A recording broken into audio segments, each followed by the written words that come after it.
Mr. President, ask a group of people what they think of when they think of the American dream, and home ownership is pretty likely to come up. A house, a neighborhood, a yard for the kids or pet to play, getting the keys to a place of your own. That's a part of the American dream for a lot of Americans. But it's a part of the American dream that has been increasingly out of reach for many. A lot of Americans, particularly younger Americans, are simply being priced out of the housing market. Home prices have risen sharply in the past few years, surging roughly 50% since the pandemic, according to the New York Times. A 2025 report from the Joint Center for Housing Studies at Harvard reported, and I quote, the U.S. median existing single-family home price hit a new high of $412,500 in 2024, according to the National Association of Realtors. This is a shocking 5 times the median household income and significantly above the price-to-income ratio of 3 that has traditionally been considered affordable, end quote. Well, with numbers like these, Mr. President, it's no wonder that the age of first-time home buyers has risen sharply as well to an all-time high of age 40. Mr. President, the American people have been through a lot over the last few years, notably the historic inflation crisis that defined the Biden administration. And since we took office last January, Republicans' priority here in Congress has been easing the burden on hardworking Americans. That started with preventing a massive $2.6 trillion tax hike that was scheduled to hit Americans making less than $400,000 a year. And it continued with a slew of new tax relief for hardworking Americans and the working families tax cuts, which Republicans passed last summer. There's nothing like having more money in your pocket to make it a little easier to deal with financial challenges and unexpected bills. In January of this year, we took aim at health care costs with a bill that included multiple measures to lower the price of prescription drugs at the pharmacy counter. And this week, Mr. President, we are tackling the challenges of home ownership and beginning work on the most significant housing bill in a decade or more.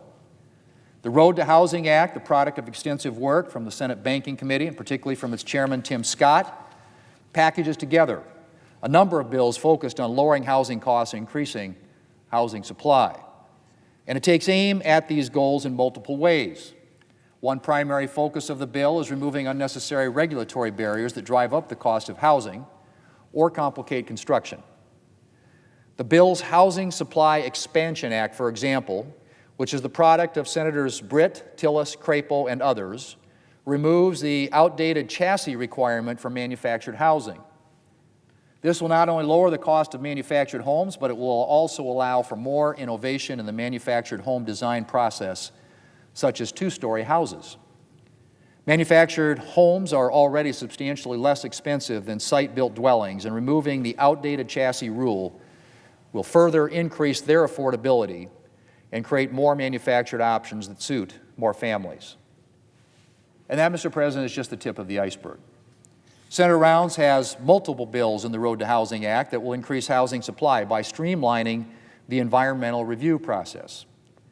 The Choice and Affordable Housing Act, the work of Senators Kramer, Sullivan, Moran, and Curtis, as well as others, will streamline inspection requirements for affordable homes financed by multiple government programs. And I could go on. There are a lot more measures in the Road to Housing Act to eliminate or streamline regulations. And with regulations accounting for around 25% of the cost of constructing a single-family dwelling and for roughly 40% of the costs of multifamily housing projects, anything we can do to streamline and simplify can go a long way toward making housing more affordable. But the Road to Housing Act does a lot more than simply targeting unnecessary regulations. The Act is also designed to unleash private sector investment in more affordable homes.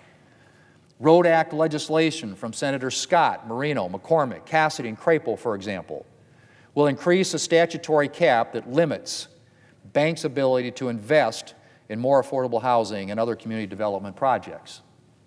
The Build Now Act from Senator Kennedy creates a pilot program to incentivize a wide variety of housing development in communities that participate in the Federal Community Development Block Grant Program. Mr. President, there's a lot more in the Road to Housing Act that I can discuss in one speech. There's much more I could say on the ways this bill will streamline regulation and unleash investment. And I haven't even mentioned the bill's provisions to help veterans, or increase the supply of housing in rural communities, or help Americans living in government-assisted housing build the savings that they need for home ownership. There's a lot in this bill, Mr. President. And I want to extend my thanks to Banking Committee Chairman Scott and Ranking Member Elizabeth Warren for putting in the work to assemble so many good pieces of legislation and to get the final product to the floor. The Road to Housing Act doesn't spend a single taxpayer dollar, Mr. President.